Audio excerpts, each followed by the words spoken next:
Hello, my friends, and I hope you're having a fantastic day. My day's about to be ruined, so this is what happens when you ask people, should I do this? And I will be upfront. I wouldn't do this. I wouldn't have asked if I wasn't in some way curious or willing to do it. I just really wanted to make sure more than anything that people would still want to hear something about it, because honestly I kind of feel like the news might be getting overdone. I'm not interested in being one of those channels that has just one thing they harp on all the time. I like to harp on everything, but out of the people who responded to the poll, 60 something % of you decided that you wanted to see this, so here we are. Before we get into this, I would like to mention that I will be on my friend Mephistoe's stream this afternoon at 1 p.m. Mountain Time.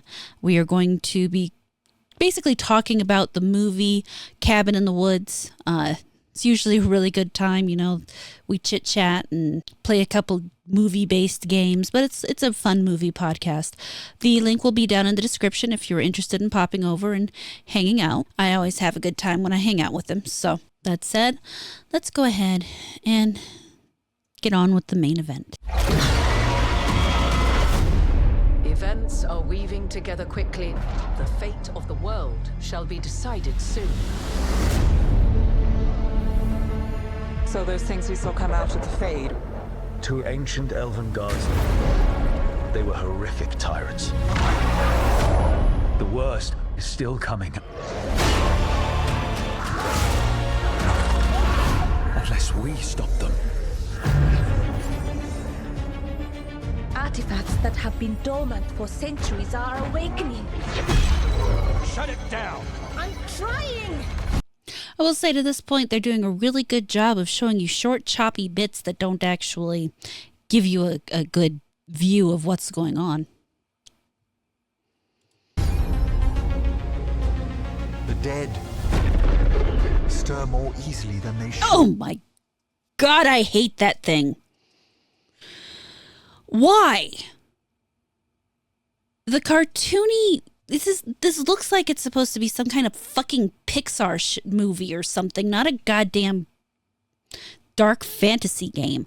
Not that I have any hope of it being remotely dark fantasy. Seriously, look at that thing. Why? I can't... And then this guy. This guy literally looks like he's somebody's Pixar dad. This isn't any better.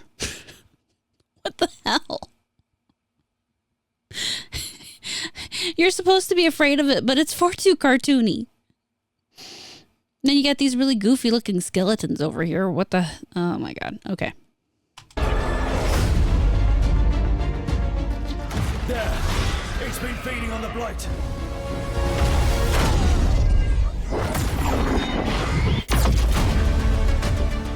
The streets of Treviso get more dangerous by the day. The gods, I can feel their corruption. The cult's gathering power. Oh, cool, a cult. Darkspawn are charging to Weishaupt.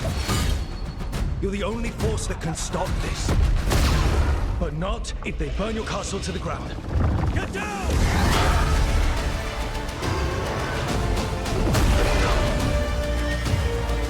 I think the worst part about this is that as I watch this, I feel nothing. Literally, I feel numb inside. All I can see is the blatantly...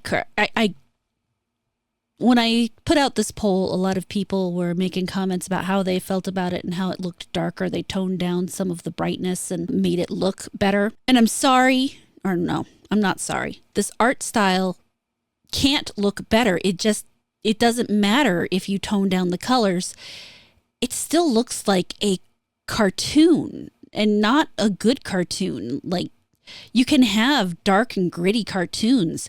This just looks bad. I mean, it's one of the reasons I couldn't get into Darksiders, because the tone of the game to me doesn't match with the art style. Now, unfortunately, I'm afraid the tone of the game here will match the art style, which is part of the problem for me, because this just doesn't look good.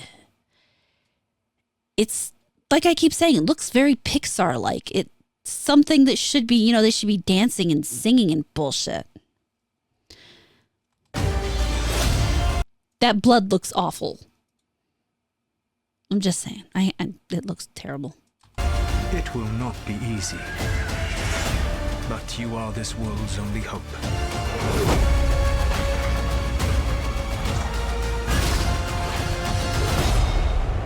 I believe in all of us.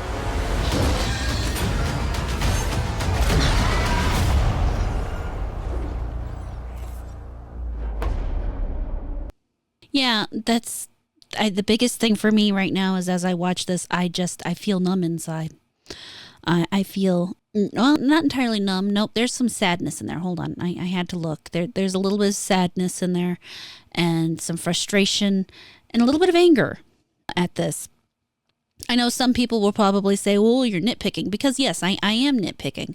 If you're looking to get me to pay $60, $70 for a game, I'm going to nitpick. Right now, I'm saving up for a new mouse. And through the kindness of someone, I'm almost nearly all the way there for it. But there is so much I need to purchase in my life that, of course, I am going to nitpick a luxury purchase like a video game.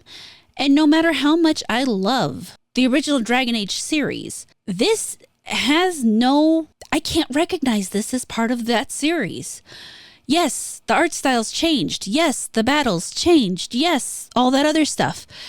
Not to this degree. And this is that step too far. If you continue to change something, you are going to come to a point where you lose people. I might be part of the minority. People keep referencing the fact that only something like 2% used the tactical ability view in DragonAge Inquisition. I am one of those people. I am one of those people who paused and used tactics and did that stuff because I thought that part was fun. And if I'm the minority, fine. That's fine, because then this means literally they moved on and they don't want me as a player. It's just the way it is. If they think that they are chasing a much larger group of players for themselves, then they're going to do what they want to do. I see a lot of other issues that don't necessarily relate directly to those things that I have a problem with. And there are people who have problems with things other than that. We have valid concerns. We have valid arguments. This is not, at least for me, not a matter of it just looking woke. Because yes, I do remember a number of things that in this day and age people would have considered woke in the previous games. I didn't care about that because it was a good story. I didn't care about that because I enjoyed the battle system. This doesn't look like a good story. This doesn't look like a good battle system. And they've basically abandoned the world that I worked to build the previous 3 games. 3 strikes, you're out. It's not that hard. It's not that difficult. It's not that deep. If you have a problem with me having that opinion, that's kind of your problem.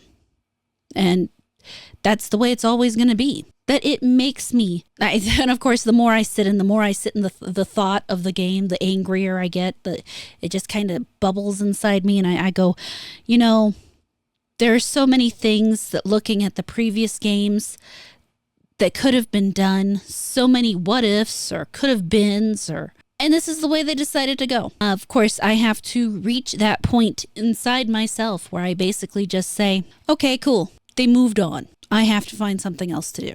Thankfully, I will have plenty to do because there are tons of games out there. Tons of games, tons of people who make games for people like me who enjoy to do these things. I am not at a loss in the end. The only thing happening here is I'm saving money because I don't have to buy this game. I will actually, you know what? With the generous donation that someone gave me on my last stream for the mouse, I'm just going to take the money I would have spent on this and go ahead and just buy my mouse. Because between the two, I have more than enough for my new mouse. So look, positive is coming out of the negative. And then I'm sure down the road, with a little extra bit of money, I'll be able to buy another game. It is absolutely frustrating, though. But because I don't want to be someone who only dwells on the negative, I am going to remind everybody that on Sunday night, probably about 10 p.m. Mountain, I will do a members-only stream playing through an indie game demo, hoping to find some new games that people can get interested in, because it doesn't seem to do a lot of good if all I do, or it doesn't feel to me like it does a lot of good if all I do is yell about bad games. There has to be a time where you find the replacements, and I hope that by doing these streams and then editing them and then releasing the highlights on Monday. I'm calling it Miskatonic Mondays. I like the alliteration. But by doing that, I hope I can help people find things that will give them a more positive experience over dwelling on the objectively awful. How is this mature 17 plus? Sorry, I got distracted. Over dwelling on the slow disintegration of AAA gaming. All these AAA gaming studios were once small indie studios. They were once AA at the biggest in their start. And in order to reach where they are now, they created games that we loved, and they grew. And just like anything else, something that grows eventually has to pass. It's time for them to pass, and it's time for us to find the new little seeds out there that will grow into the next big monster games. And that's the cycle of life. It's just how it works. And I'm ready for it. I am ready to help people find their next little tree that can grow up to be a big AAA studio and eventually pass on. It's kind of dark, but whatever. That said, guys, did you have more feelings? I know there wasn't a lot for me to say. And I guess realistically, I knew there wouldn't be, and that's why I asked if people wanted to see me react to the trailer, because other than a few spots I had something to say, I knew there just wasn't going to be too much for me here. But does the trailer change anything for you? Do you have any games that you think that I should play the demo of or give a try out for my little game spots on Mondays? I would appreciate hearing if you do. But let me know about all that down in the comments. Thank you so much for watching this video. I really hope you enjoyed it. Please like, comment, subscribe, and turn on the notifications. If you really liked it, you can feel free to share it around, and I will catch you later.